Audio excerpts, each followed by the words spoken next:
Good day, my friends, and welcome back once again to Brotherhood of the Bat Collectibles. I have to be honest, I've been sick for the last week, and so I apologize for my voice, but I wanted to do a comparison video today. Since I have two amazing Poison Ivies here, it's definitely been the year of the Poison Ivy statue. There's been so many different ones released, and Sideshow came out with two this last year, and so I wanted to kind of compare a classic with a more modern. And so we're going to start with the bases. Obviously, the classic has a really interesting base with the tree kind of growing up from it. You have the plant monsters, which is also a lot of fun, very traditional in terms of Poison Ivy. You have the iron gate to the the twisted metal back there, which looks great. And then of course you have the police officer hat, which is fun.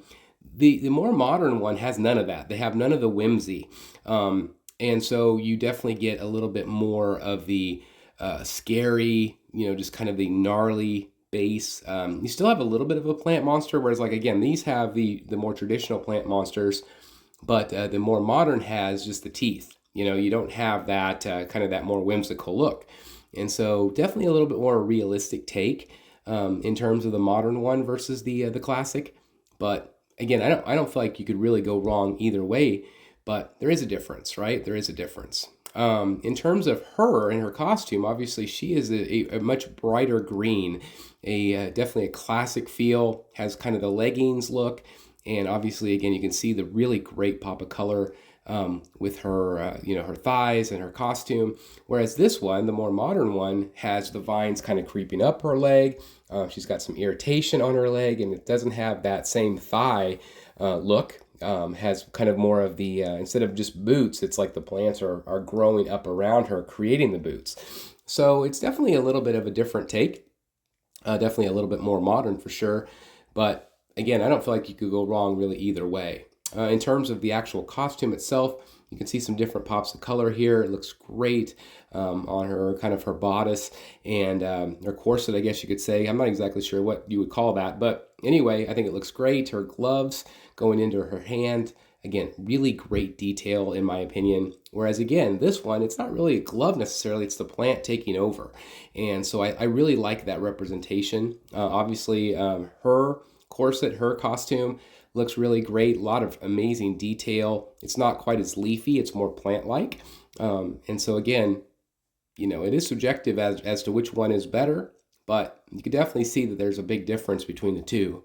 Her skin tone, much brighter here. You can see that her skin on the newer one is darker. There is a difference in terms of tone.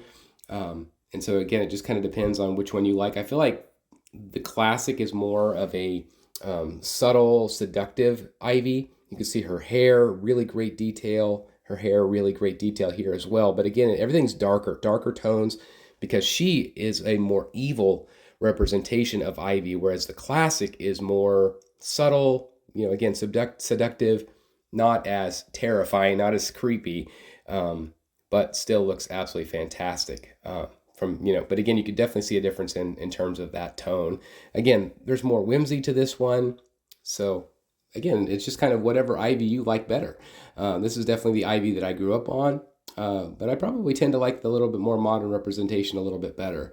In terms of face sculpts, two really beautiful face sculpts here. Of course, you have the classic, a little bit brighter color red hair, and then the more modern, again, she just has kind of more of a still seductive, but in my opinion, more evil look. She's got the darker eyeshadow, a darker eye color around her eyes to kind of give her that evil look. Her hair, a little bit more subtle, not quite as curly. So again, you just get two very different looks here, but they're both really, in my opinion, very well done. So either way you go, you're going to have great representation of Poison Ivy in your collection. Now, again, one is very classic. But I do like the fact that she is seated.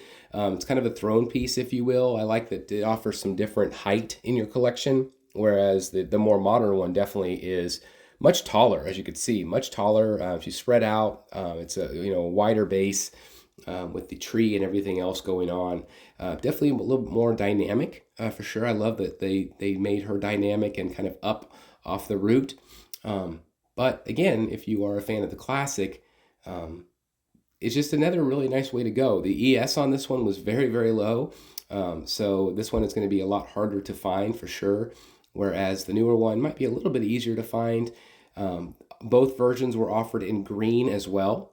So if you like the green version, that's definitely still an option if you're on the hunt. But again, from top to bottom, it's fun to compare these. Which is your clear coat winner? Hey guys, I have partnered up with Red Wolf Collectibles, maker of incredible comic book display options, including this outstanding, heavy-duty, and well-made slab stand featuring an anti-slip pad and all the accessories needed to display your most prized slab comic books, just like this one here in my collection. And now they even have interchangeable 3D design plates that feature really strong magnets that let you easily swap out logos to match your comic books, slabs, or whatever superhero you want to feature in your display in an absolutely incredible way. And these are just some of the plates available for purchase from DC, Marvel, and much, much more. I mean, look at all of the options here. You can even have your own custom logo made. And they also offer magnetized comic book frames. You simply remove the front, place your comic book inside, and place the magnetized cover back on. It's that simple, yet looks absolutely amazing, and even features a built-in hook so you can display it on the wall. I mean, look how awesome this looks. Now, if you don't have a slab, you can also purchase their protective comic book cases, which feature high-quality metal corners and screws. And you can also pair this up with the display stands to give it that amazing slab look. Now, all of these are absolutely incredible, and make sure you use code STATUE at checkout for a discount at redwolfcollectibles.com. I'm so happy to be partnering with them because their products are absolutely amazing. Hey guys, thank you so very much for watching today, and if you're new here, please hit the subscribe button right here on the screen and check out these two awesome videos. I think you're going to love them. And also please join us on social media, Facebook, Twitter, Instagram, and TikTok. I would love to have you join in all the fun. Thank you guys so very much for watching. See you in the Batcave.